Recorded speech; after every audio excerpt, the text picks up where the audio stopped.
about topic of what happens to a person after the month of Ramadan in terms of did a lot of energy was devoted to the month of Ramadan, and now it seems to dissipate away.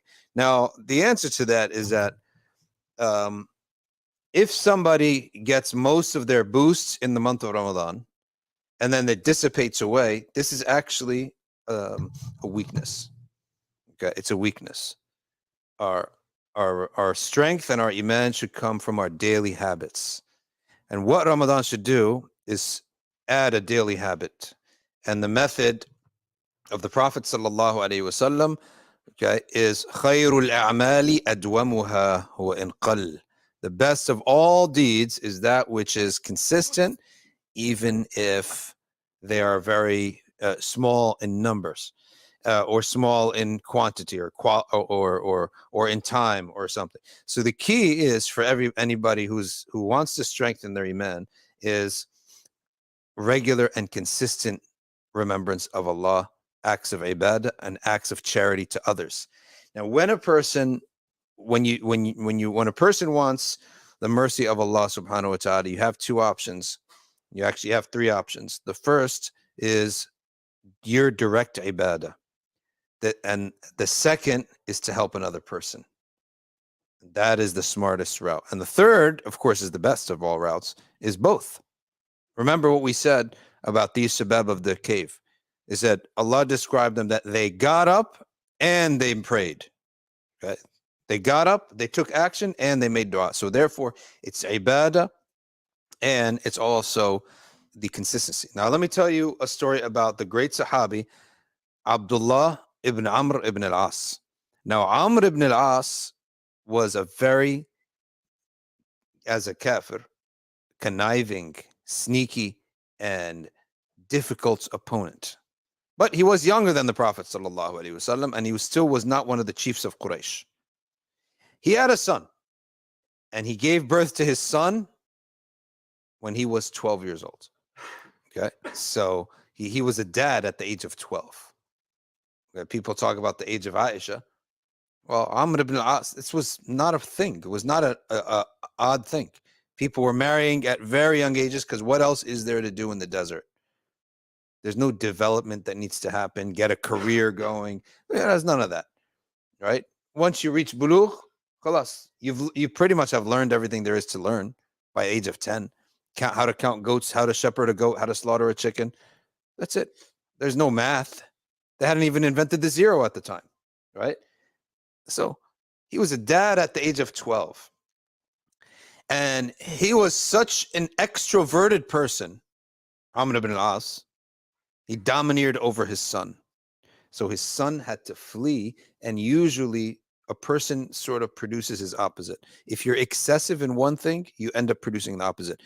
And opposites attract one another, or opposites produce one another.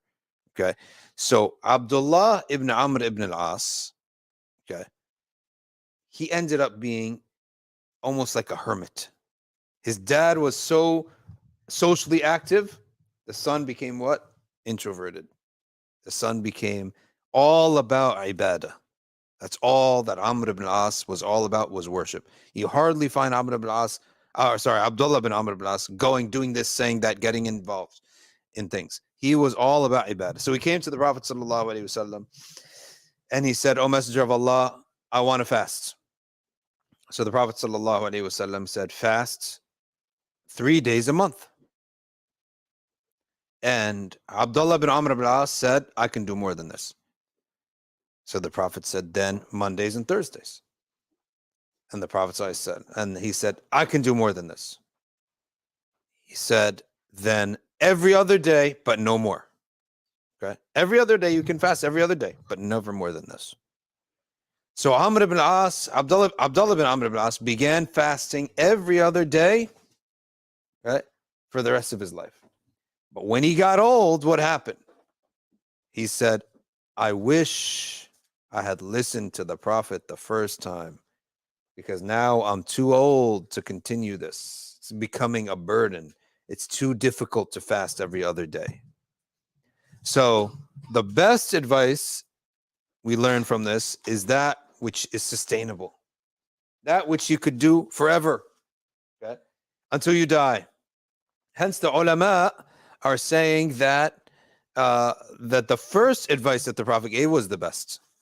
Okay, the first thing that the Prophet ﷺ said was fast 3 days a month. That's the best advice about fasting when it comes to fasting.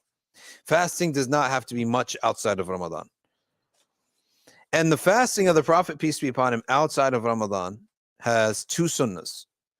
The first sunnah is fasting whenever you can and whenever you want to. That is the fasting of the Prophet ﷺ. He fasted any day of the week. He could fast on a Saturday, on a Sunday, on a Monday, on a Tuesday, on a Wednesday, Thursday, on a Friday even. Any day of the week that the Prophet wanted to fast, he fasted. Okay? And it's recorded that the Prophet fasted all the days of the week. Of course, except for Eid.